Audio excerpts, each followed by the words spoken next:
Cry or Better Yet Beg is a drama romance about how if you torture someone for years, they'll fall in love with you. Introduced to Webtoon in November 2023, it ran for 24 chapters before going on hiatus this March. Now, I've heard a lot of people talk about how bad this comic is, but after reading it, I'm honestly shocked that Webtoon would even allow this comic to be posted to their site. This ain't just a fun-to-read, poorly written garbage Webtoon like I usually look at. I straight up think this comic shouldn't be on this website. But don't take my word for it. Let's take a look at Cry or Better Yet Beg. Our main character, Layla Llewellyn, is a 12-year-old orphan girl being abused and passed around from one family member to another. Unwanted and derelict, Layla is sent to live with her last remaining relative, her Uncle Bill. Bill had no idea that Layla was being sent to him, but he takes pity on her after seeing how she had been treated by the rest of their family. He lets her stay with him until he finds something to do with her, but like your dad and the pet he claims he doesn't want, he grows really attached to her and lets her stay through the rest of her childhood. Bill and Layla live and work on the estate of the Grand Duke of a place called Berg. He and the mansion staff all come to love Layla and do their best to take care of her. And if that's all the story was, I wouldn't really have any qualms. I love the found family trope, and I really like historical fiction. I was just genuinely happy to just keep watching Layla live her imperfect life as best she could in a cute little Anne of Green Gables type of story. But then the male love interest gets introduced.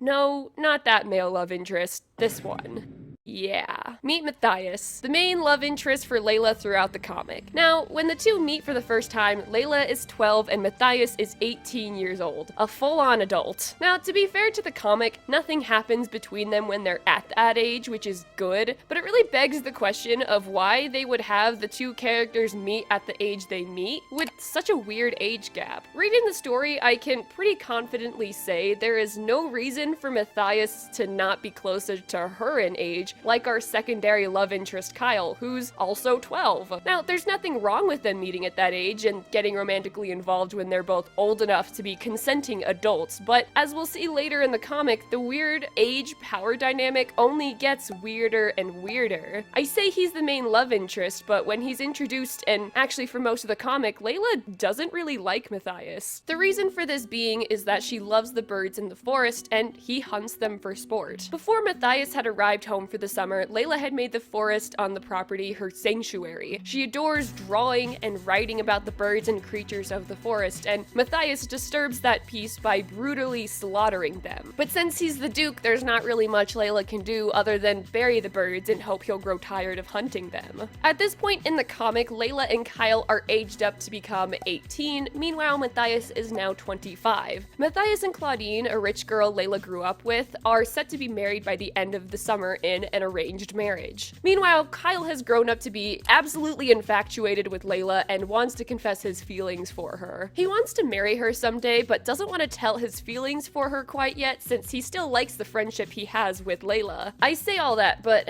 let's be real, this isn't going anywhere. The author clearly has a favorite ship, and any other character is just a roadblock for our main leads to get past so they can fulfill the author's preferred ship. Because Matthias hunts the birds she likes, Layla is one of the few people on the estate who doesn't jump at the chance to speak to the oh-so-important Duke Matthias. This causes him to want her, as she's the only thing he can't have just by asking for it. So when Layla rushes away from him to go off with Kyle, who he sees as below him, it's like a slap in the face. With a new challenge presented to him, Matthias now sets his sights on Layla, completely disregarding the feelings of his soon-to-be wife, Claudine. Since she hates him for killing birds, and he doesn't really want to stop doing that, he decides the only way he can get her is through basically torturing and manipulating her, using his position of power to make her miserable. He makes her repeat already finished tasks, makes her come to his house alone, as well as keeping her against her will until she does tasks he orders her to do. When Layla tries denying him of any of these things, he uses his powerful position against her, making her feel that if she denies him, her uncle will lose his job. And when Layla further continues to go against Matthias, he takes her belongings from her or even degrades her as a person. In one instance, he throws a hat her uncle had gifted her out the window and into a river. And when Layla tries to retrieve it, she ends up nearly drowning, and after watching her nearly die over an incident he caused, he jumps into the river to save her. After they both get out of the water, he notices she's still holding onto the hat and laughs at her. When Layla becomes enraged by his actions, he then tells her it's her who should be apologizing to him for making him jump into the river after her, making her apologize repeatedly until he deems it an acceptable apology.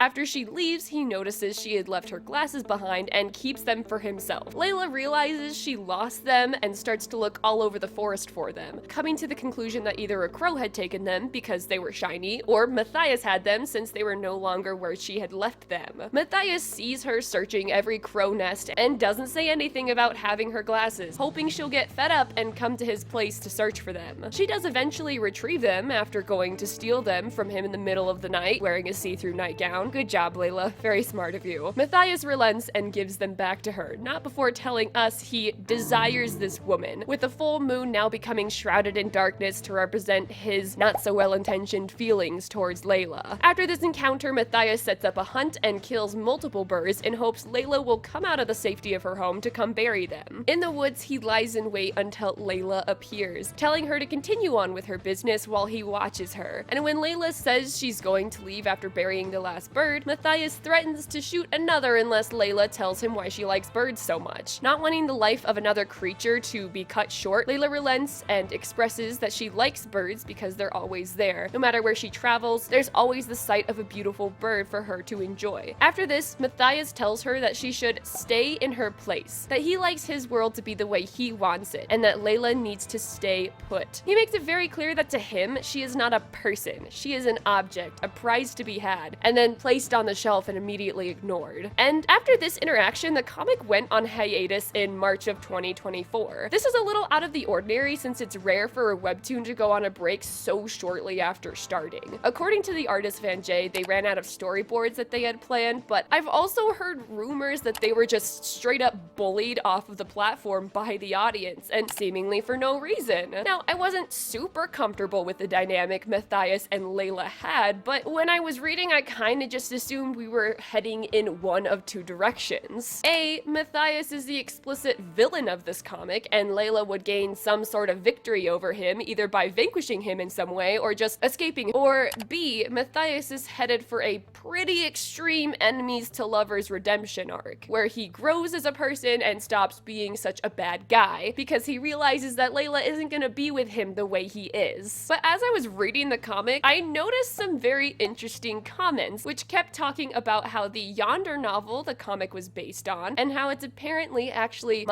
much worse than the comic. Yonder is an app where you can read novels a chapter at a time, paying per chapter, owned by the Naver Corporation, who also owns Webtoon as well as Wattpad. Sometimes when stories on Yonder get popular enough, they'll be adapted into a webtoon, which is the case with Cry or Better Yet Beg. Something else extremely important I want to note is Yonder is specifically labeled as 17 plus on the App Store. So since I was interested in finding out what happened next in the story, I did something I have never done before. I read a book.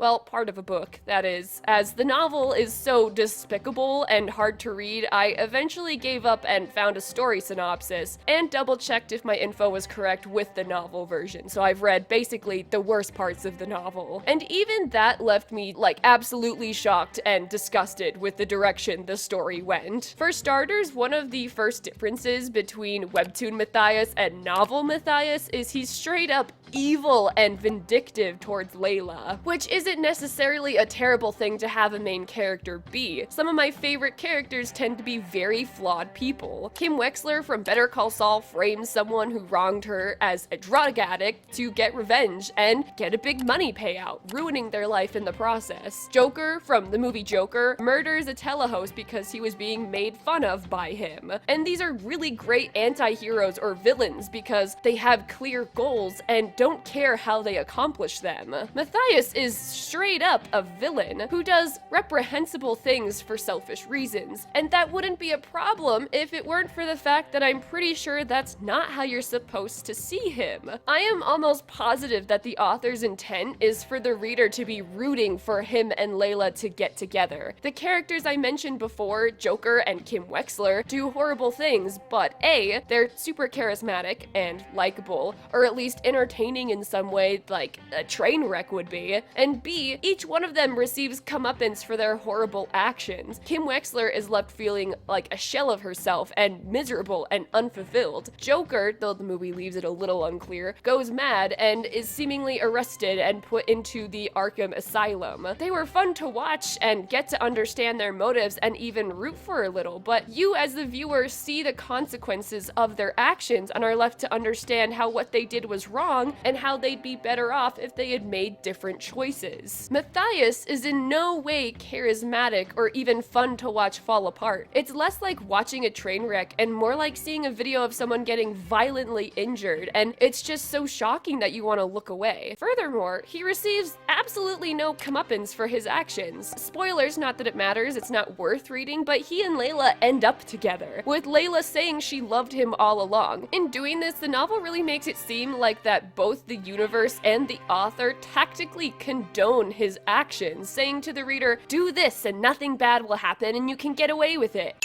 Which is despicable, especially because this novel is explicitly labeled as being for young adults, which in common literary terms is often used as a label for books for ages 12 to 18. So since they end up married and together, it doesn't really feel like a story wherein Matthias is the villain, and it's not a story where two enemies become lovers. I've come to the conclusion that it's just a horrible book about a woman getting Stockholm Syndrome for a man who is literally just evil, and then lives happily forever miserable, with her mind being too broken to realize that she is miserable. And the entire premise behind the title Cry, or better yet Beg, came from Matthias telling her to do so in order for her to receive her belongings that he had taken from her. Why do you hate me so much? Unlike her trembling voice, Layla looked straight at him with abundantly lucid eyes. Hating you makes me feel good, Matthias answered calmly, raising one corner of his lips. It's a great feeling when I see you cry, and it's fun to see you beg. Yeah, he sure seems like marriage material, babe. Out of the stuff I read before giving up, it stuck with me that Matthias and Claudine are officially engaged. Yeah, that's right. Whilst doing all of this stuff, Matthias was an engaged man who was already taken, albeit in a loveless arranged marriage. Layla gets invited to a party the couple are hosting, and while there, Matthias steals her shoes and tells her to cry in order to get them back. Layla does, satisfying Matthias, and she leaves the party. That's the scene where the comic/novel get its name. The scene where he's just needlessly being cruel for no reason. After all of this, Kyle repeatedly proposes to Layla until her uncle pressures her into saying yes because he thinks she could potentially have a good life with Kyle. After that, something happened that made me put the book down for good and give up. Layla's out climbing a tree to put a fallen baby bird back in its nest. Whilst climbing, her ladder falls and she slips, nearly falling out of the tree. Matthias is headed that way looking for her, and when he sees what's going on, he tells her to beg for his help. Layla does, and falls, and he catches her and doesn't let go. Layla was scared shitless and desperately tried to break free, but the more she wanted to resist, the more helpless she felt. Whatever she did, Layla couldn't push herself off of him. And what follows is Layla trying to fight back by biting his ear, which makes him drop her, but then push her to the forest floor, bites her back, and starts to kiss her. Even going as far as to rip her shirt off before finally coming to a halt, thinking to himself that if that nobody woman Layla hadn't cried, it would have been meaningless, vain, and ultimately insignificant. I wouldn't have such a visceral reaction to this if the writer wasn't treating it mundanely either. Matthias's vicious actions are played off as not that bad by the narrator and even Layla herself. Her adolescent sadness, the unpleasant memories of her horrible first kiss, all of the bewilderment and despair wound down as she was no longer alone.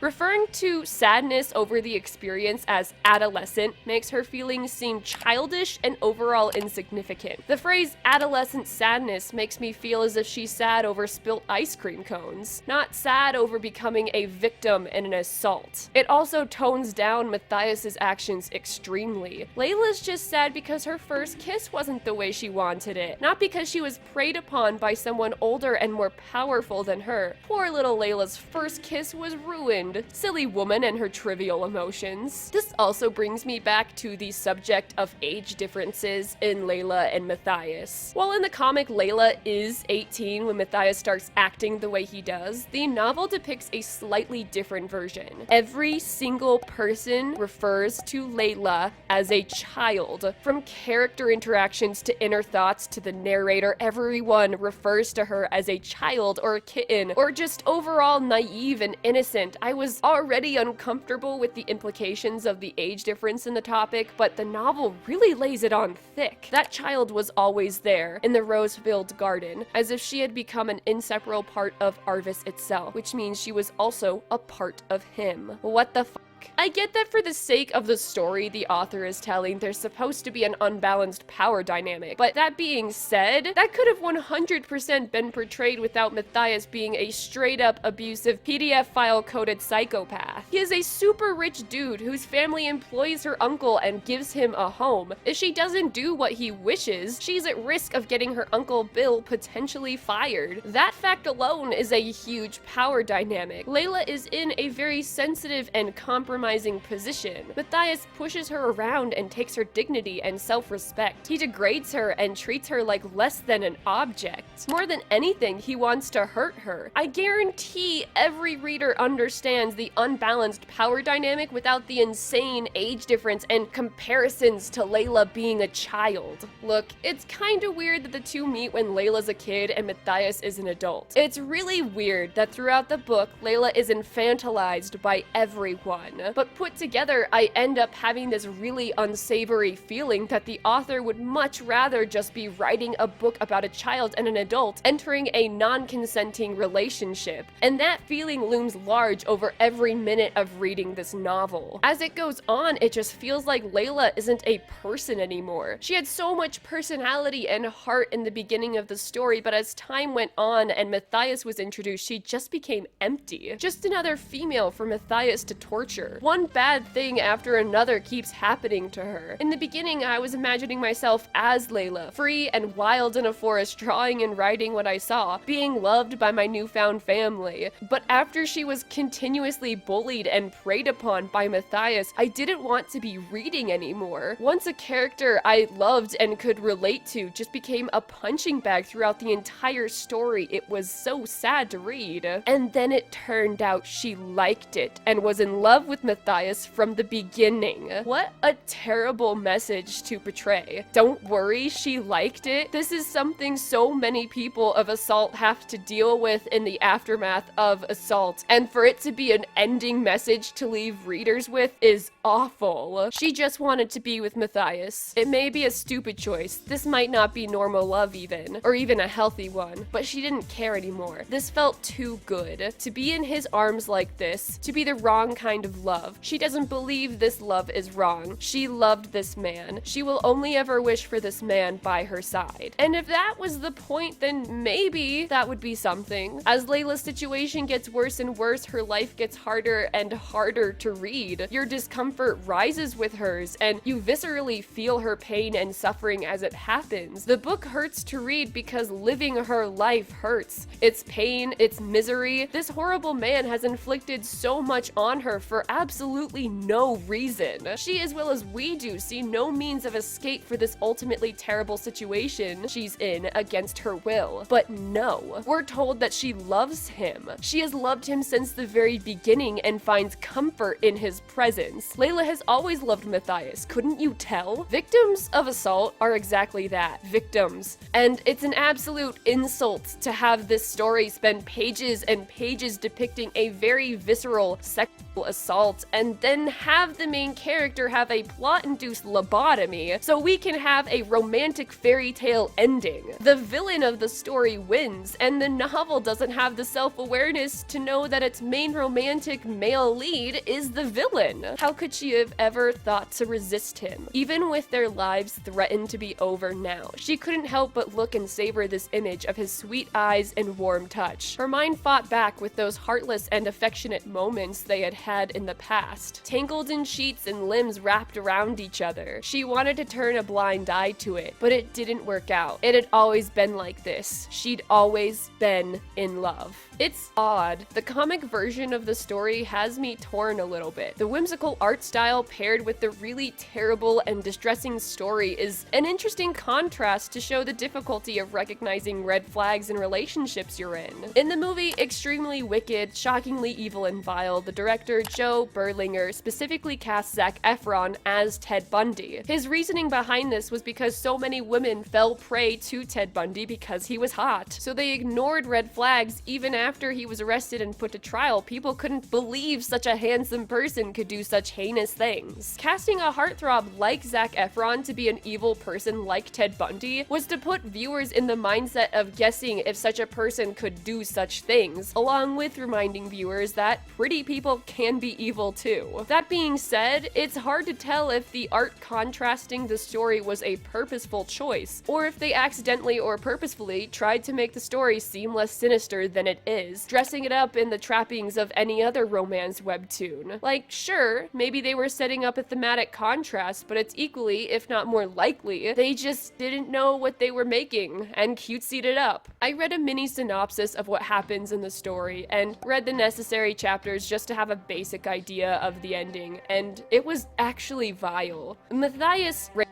Layla, which ends up with her getting pregnant. She leaves the mansion estate and an unrelated war breaks out. Matthias finds her and captures her, imprisoning her and telling her he wants to kill her unborn child because Layla pays more attention to it than him. She begs him to release her, and when he does, the enemies attack. Layla, left alone, calls for someone to rescue her, and when no one comes, she wishes for Matthias to come because he's always been there for her. And like I've already mentioned, when he inevitably does, she does a complete 180 and tells him that she's loved him from the very beginning. All is forgiven because the author decided it was so. Stories like this can work, but not when the original novel doesn't seem to understand the magnitude of the actions Matthias has committed. In one of my favorite books, Speak by Laurie House Anderson, we follow the story of Melanie, who gets sexually assaulted at a party and calls the police, who break up said party. Unable to accurately describe what has happened to her, to the police, or any one of her friends, Melanie becomes ostracized by the school and she nearly gives up on speaking altogether. Until Melanie learns to work through her feelings through her art and express and acknowledge what happened to her. The difference between speak and cry, or better yet beg, is how the story treats the actions the victim then takes. Melanie is deeply distressed by what happened to her. She can't move forward or properly deal with what's happened to her. Layla in the story acts like his actions are terrible, but then when the story calls for it, she completely forgets every terrible act he had done to her and says she loved him from the very beginning. These stories work when actions are condemned, not glorified. This should have been advertised as a horror or psychological novel, not a drama romance. And this leads to one of the most distressing things about this comic. As I mentioned in the beginning, this was originally a novel on Yonder. Certain Yonder novels, if popular enough, get picked up by Webtoon and adapted into comics. The neighbor company owns both Yonder and Webtoon, so it is not a difficult task. So why on earth was this distressing piece of crap made into a comic for a website where the main user base is young female children? Webtoon's user base is mainly made up of girls between the ages of 14 to 24, and the comic is being labeled as being for young adults, which, like I said earlier, usually means ages 12 to 18, at least when you're talking about books or graphic novels. Webtoon's content age range lists it as appropriate for readers age 16 or older. Either definition feels way out of line for for the actual content presented in Cry or Better Yet Beg. Webtoon has continuously been shown to advertise to children. Out of all of the novels they have access to, why on earth was this chosen? This wasn't a story some singular artist posted to Canvas themselves, it was a choice Webtoon made to have this story adapted. When the novel had already been fully finished, they looked at it in its entirety, knowing how it ended, and thought, yeah,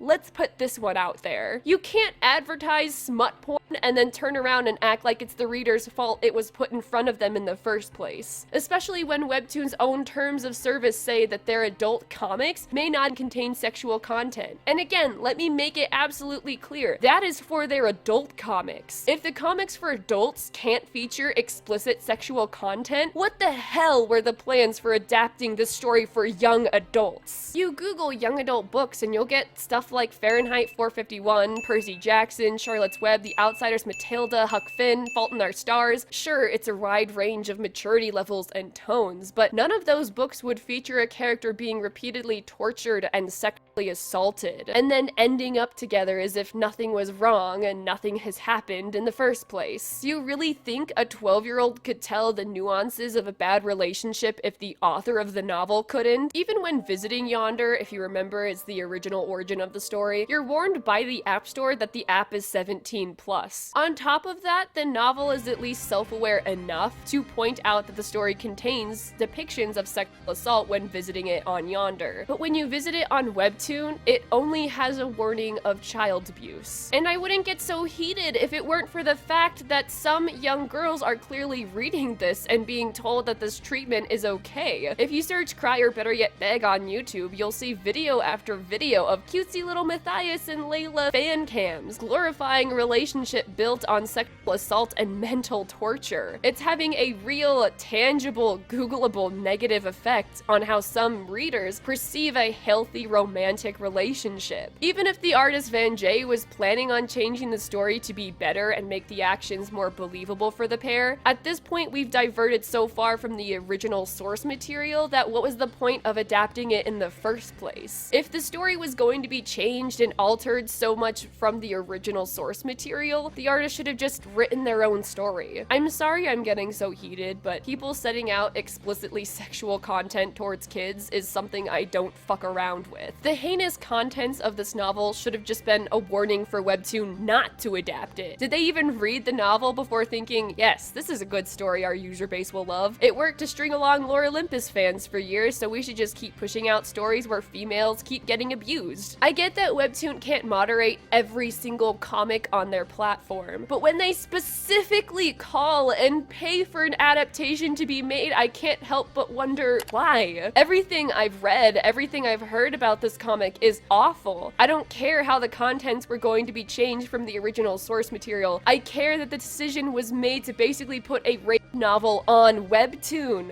a site where statistically a young female user base resides. There's a whole argument to be made about where to place the blame when a story like this comes up. Should parents be more involved with what their kids are reading? Absolutely. Should Webtoon have put this content on their app where they are fully aware of the young demographic they have? No. You can't advertise your app to young audiences, mark the content as being for young adults, and then turn around and claim ignorance when you put smut on a website for kids. What would be a solution? Not putting smut porn on a site where a primary user base is kids. I really want to emphasize that Webtoon specifically had this made. It wasn't a lone artist who posted to Canvas. If Webtoon really wants to continue to make smut porn, they should put it on another site they own. The Naver Corporation owns a huge majority of story-based websites like Webtoon, Wattpad, Yonder. You're telling me a huge company can't make a site specifically intended for older audiences? They have a South Korean version of Webtoon, so it's not so far out of the question to make another site. Sex sells. It's not a matter of if they can get an audience, it's a matter of why they're mixing it in with other comics intended for younger audiences. In conclusion, I really dislike Cry or Better Yet Beg. The webtoon itself is still short with only 24 chapters, so the story's contents could change in the comic version. The art is absolutely stunning, and I wish the artist could have worked on literally any other adaptation. As far as where I'm ranking the comic, it is last on the list. I hate it. I feel awful having read it, and I wish I didn't know about the novel. Thank you so much for watching. I'm Maddie Bites, and I'll see you in the next one.